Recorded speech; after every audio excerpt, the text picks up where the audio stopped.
Hello all of you. चलिए आज Punjab success मंत्रा के इस यूट्यूब चैनल पर हम आर्ट एंड कल्चर से संबंधित कुछ करंट अफेयर्स के ऊपर चर्चा करेंगे, ठीक है। और आज का हमारा जो टॉपिक है वो है कंगनहल्ली बुद्धिस्ट साइट, ठीक है। कंगनहल्ली बुद्धिस्ट साइट नाम शायद आपने ना सुना हो, लेकिन ये आजकल बहुत ही ज्यादा बड़ी चर्चा का विषय है। एक बार इस मैटर को देख लेते हैं, न्यूज क्या है।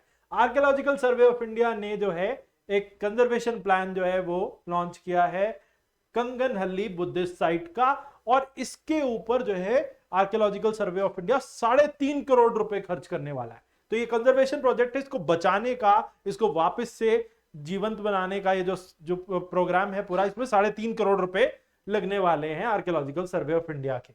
और कंगनहल्ली बुद्धिस्ट साइट है क्या, एक बार देख ले। कंगनहल्ली बुद्धिस्ट साइट जो है आर्कियोलॉजिकल सर्वे ऑफ इंडिया ने इसे 1994 से लेकर 2001 के बीच में खोद निकाला था, या इसका एक्सकेवेशन किया था, पूरा इसको जमीन के नीचे से खोद निकाला था, ठीक है। लेकिन 20 साल तक इस साइट को बिल्कुल भी सरकार की तरफ से कोई ध्यान नहीं दिया गया, इसके ऊपर कोई भी एक्शन नहीं लिया गया।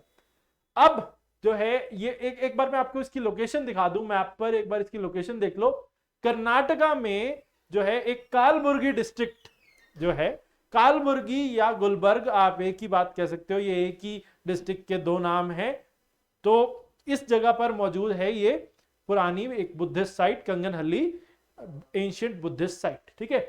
अब ये देखो कि लोकेशन मैंने बता दिया आपको, कंगनहल्ली, कालबुर्गी डिस्ट्रिक्ट, गुलबर्ग, कर्नाटका में। उसके अलावा ये न्यूज में क्यों है, क्योंकि ये जो है कि देखो, अब एक बात बता दूं मैं आपको कि 3.5 करोड़ रुपए खर्च कर रहा है आर्कियोलॉजिकल सर्वे ऑफ इंडिया इसके रिकंस्ट्रक्शन पे। लेकिन जरूरत क्या है रिकंस्ट्रक्शन की, क्योंकि ये जो यहाँ पे ना एक बुद्धिस्ट स्तूपा था, कंगनहल्ली बुद्धिस्ट स्तूपा, और यहाँ पर जो है ये जो बनाया गया, ये लोकली अवेलेबल सैंडस्टोन से या लाइमस्टोन से बनाया गया था, और ज्यादातर इसमें ड्रम स्लैब्स का इस्तेमाल किया गया, डोम स्लैब्स का इस्तेमाल किया गया, जिसकी वजह से अब ये जो स्ट्रक्चर है इसका पूरा बिखर गया है, क्योंकि कुछ स्ट्रक्चर इस तरीके का था कि निर्माण जो है वो ज्यादा लंबे समय तक टिका नहीं, स्क्वायर पिलर्स नहीं थे, ब्लॉक्स नहीं थे, जो है इसकी जो शेप थी ड्रम स्लैब्स थे, जिसकी वजह से वो बिखर गया आराम से, ठीक है। ऐसा है कुछ देखने में, ये जो साइट है ना, ये देखो सब कुछ बिखरा हुआ सा है। कुछ ऐसी चीजें भी हैं जिनको आसपास के रीजन से एक्सकेवेट किया गया है, बहुत सारी कुछ जो है मॉन्यूमेंट्स यहाँ से देखने को मिली है। अब ये देखो कि साइट को कहां से खोज निकाला गया। सन्नती और कंगनहल्ली नाम की जो है ये दो गांव हैं, और बहुत आम से गांव हुआ करते थे 1986 से पहले, जब तक ये खुदाई नहीं की गई थी। बिल्कुल इनको मतलब कोई जानता ही नहीं था, इतने ज्यादा अपरिचित से गांव थे। 1986 में काली माता का या काली देवी का एक मंदिर है जो चंद्रलंबा टेम्पल कॉम्प्लेक्स में सिचुएटेड है। वहां पर सन्नती में ये काली देवी का जो मंदिर है ये कोलैप्स कर गया, टूट गया।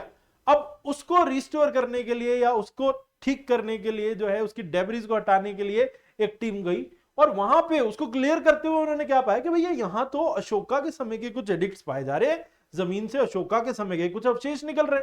1986 में यह घटना घटी, तो एक तरीके से सरकार के कान खड़े हो गए इस बात को सुन के। अब इस डिस्कवरी के होने से और हिस्टोरिकल रिसर्च जो बुद्धिज्म और अशोका पे इससे जुड़ी होने लगी, उससे क्या हुआ कि पूरी दुनिया में इन दो साइट्स को पहचाना जाने लगा, और वर्ल्ड मैप पे एकदम से ये लाइमलाइट में आ गए।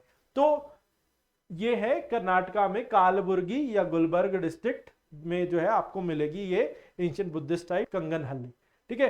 अब मैं आपको बुद्धिस्ट बिल्डिंग्स के बारे में कुछ बता दूं। मेजर जो है वो 3 प्रकार की बिल्डिंग होती है, विहार, स्तूप और चैत्य। विहारा, स्तूपास एंड चैत्यास।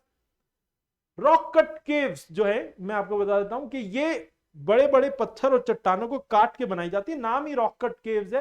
तो और एग्जांपल है अजंता, कन्हेरी, कार्ले, महाराष्ट्र में ऐसी कई केव्स जो है वो मौजूद है। विहार क्या होते हैं, ये बुद्धिस्ट मॉन्क्स के रहने की जगह होती है, रेजिडेंशियल प्लेसेस होते हैं। स्तूपास जो है यहाँ पर बुद्धा से जुड़े हुए चीजों को जो है रखा जाता है, रिलिक्स को जो है वो यहाँ पे प्लेस किया जाता है, बुद्धा या बुद्धिस्ट मॉन्क्स से जुड़े हुए, ठीक है। हर तरीके के चीजें जिनको उन्होंने पूरे अपनी लाइफ में जो है इस्तेमाल किया होता है, उन सभी को यहाँ पे जो है वो समेट के रखा जाता है। और इसके इनर साइड पर बुद्धा की लाइफ से जुड़े हुए चित्र जो है वो दर्शाए जाते हैं और बुद्धा की लाइफ से जुड़े हुए सारे सीन्स को जो है वहां पे क्रिएट किया जाता है। सतवाहनाज ने अमरावती के स्तूपा को पूरे तरीके से रिस्टोर किया था। अमरावती का जो स्तूप है दक्षिण भारत में ये सबसे बड़ा स्तूप है दक्षिण भारत का, और मार्बल्स का इसमें इस्तेमाल किया गया है ब्रिक्स और सैंडस्टोन की जगह। चैत्य की बात बता दूं मैं आपको, चैत्य किस तरीके की बिल्डिंग होती है? चैत्य मंदिर जो होते हैं ना, एक तरीके से हम ये कह लें कि बुद्धिस्ट में जो वर्शिपिंग प्लेसेस होती हैं उनको चैत्य कहा जाता है, और ये कई बार स्तूपास के अंदर ही होते हैं या स्तूपास के साथ जो है ये ऐसी जगहें होती है जहां पे बुद्धिस्ट मॉन्क्स जो है वो प्रे करते हैं। संग्रहम्स जो है ये बुद्धिस्ट मोनेस्ट्री और स्कूल्स को नाम दिया जाता है। तो इतने प्रकार की बुद्धिस्ट बिल्डिंग्स होती हैं, मेन चैत्य विहार और स्तूप ही है। ठीक है, अब चर्चा क्या है कंगनहल्ली से जुड़ी हुई? एक महास्तूप जो है वो मिला है एक्सकेवेशन या खुदाई के दौरान। था क्या? एक कुआं था कंगनहल्ली में, एक कुआं था जो अबेंडन था, जहां से कोई पानी भी नहीं निकालता था, बिल्कुल उसे छोड़ दिया गया था, त्याग दिया गया था। वहां पर जब खुदाई की गई तो पता चला कि तो यहाँ पे एक महास्तूप था। Stupas circular dome shape building होती है, जैसे सांची स्तूपा आपने देखा होगा। उसके आसपास एक रेलिंग बनाई जाती है और उसका एक दरबार या एक द्वार होता है। तो ये जो है स्तूपा, ऐसा ही एक महास्तूपा जो है वो जमीन के नीचे से निकाला गया, लेकिन टूटी फूटी कंडीशन में। तो महास्तूपा जो है इसे अधोलोका महाचैत्य कहा गया अशोका इंस्क्रिप्शंस में। तो इसके बारे में बताया गया है कि ये इस जगह पे है। और बड़ी अजीब सी बात थी कि जिन दो गांवों में जहां किसी ने इमेजिन नहीं किया था कि इतनी पुरानी कोई चीज मिल सकती है, वो वहां से निकली, एक्सकेवेट की गई और उसके बाद से ये चर्चा में आए। लेकिन सरकार ने बहुत ज्यादा ना रिस्टोरेशन किया, ना स्तूपा का, ना कुछ उस साइट का। अब जाके 20 साल बाद 3.5 करोड़ रुपए ग्रांट किया आर्कियोलॉजिकल सर्वे ऑफ इंडिया ने कि भाई आप इसको रिस्टोर करेंगे, इस स्तूपा को दुनिया को दिखाएंगे। ठीक है, अब महास्तूप जो है ना ये कई फेजेस में बनाया गया था, बहुत बड़ा स्तूपा है और कई फेजेस में बनाया गया था। अर्ली मॉडर्न फेज में ये शुरू हुआ, उसके बाद फिर अर्ली सतवाना पीरियड उसके बाद वाला, उसमें भी जो है इसका डेवलपमेंट जारी रहा और फिर लेटर सतवाना पीरियड में शायद जाके ये पूरा हुआ। बताया जाता है 3rd सेंचुरी बीसी से लेके 3rd सेंचुरी एडी के बीच में रफली ये पीरियड था जिसके बीच में इस महास्तूप को बनवाया गया था। ठीक है, अब कंस्ट्रक्शन प्लान क्या है, किस तरीके से बनाएंगे एक बार देख लो कि महास्तूप का जो कंजर्वेशन प्लान है ना, उसमें जैसा वो ओरिजिनल था वैसा ही, बिल्कुल वैसा ही बनाने का प्लान है। आर्कियोलॉजिकल सर्वे ऑफ इंडिया जब भी जो पुरानी हिस्टोरिकल साइट्स का रिस्टोरेशन करता है तो ये ध्यान रखता है कि जैसी वो बिल्डिंग पहले दिखती थी हूबहू वैसी ही दिखे आफ्टर द रिस्टोरेशन प्रोसेस। तो महास्तूपा के रिमेन्स मिले। अब कंजर्वेशन प्लान में ना एक प्लेटफॉर्म है, एक बेस होता है जो वहां पे एग्जिस्ट करता है। तो अया का प्लेटफॉर्म के ऊपर एक एक करके चीजों को लगाया जाएगा और उस पूरे डोम शेप को उभारा जाएगा। और उसके लिए जो ब्रिक्स इस्तेमाल की जाएंगी, कुछ तो हैं वहां पर जो टूटी फूटी या गिरी हुई है इधर उधर, कुछ तो वो, और उन्हीं की आइडेंटिकल साइज की जो है खुद क्रिएट की जाएंगी। न्यूली फैब्रिकेटेड ब्रिक्स उसी साइज की, उसी टेक्सचर की, उसी शेप की क्रिएट करेगा आर्कियोलॉजिकल सर्वे ऑफ इंडिया और फिर उनको लगाएंगे। ठीक है, ड्रम पोर्शन को, जो नीचे का जो पोर्शन था जो सर्कुलर सिलेंड्रिकल पोर्शन, उसको हटा दिया जाएगा पूरी तरीके से। वहां पे सिलेंड्रिकल की जगह पे स्क्वायर या रेक्टेंगुलर ब्लॉक्स लगाकर उसको पूरे तरीके से रिपेयर किया जाएगा और स्तूप के आसपास रेलिंग भी लगाई जाएगी। ठीक है, और ये पूरा रिकंस्ट्रक्शन 2 से 3 साल में पूरा होगा। 3.5 करोड़ रुपए की लागत है और 2 से 3 साल कम से कम इस पूरे रिस्टोरेशन प्रोसेस को लगने वाले। ठीक है, तो मैंने बता दिया आपको ये पूरा पॉइंट।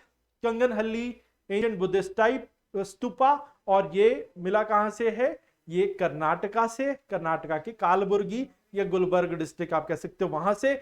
और इसका रिस्टोरेशन करने के लिए आर्कियोलॉजिकल सर्वे ऑफ इंडिया आगे आया और उसने 3.5 करोड़ रुपए का एक प्रोजेक्ट तैयार किया है। 2 से 3 साल में ये पूरा बनके वापस से रिस्टोरेशन का पूरा प्रोसेस हो जाएगा। ठीक है, तो ये थी न्यूज और ये आपके एग्जाम के लिए इंपॉर्टेंट हो सकती है और इसीलिए मैंने जो है सभी पॉइंट्स को आपके सामने जो है वो रखने की कोशिश की। चलिए आज के लिए इतना ही, धन्यवाद और फिर मिलते हैं नेक्स्ट लेक्चर में। चलिए।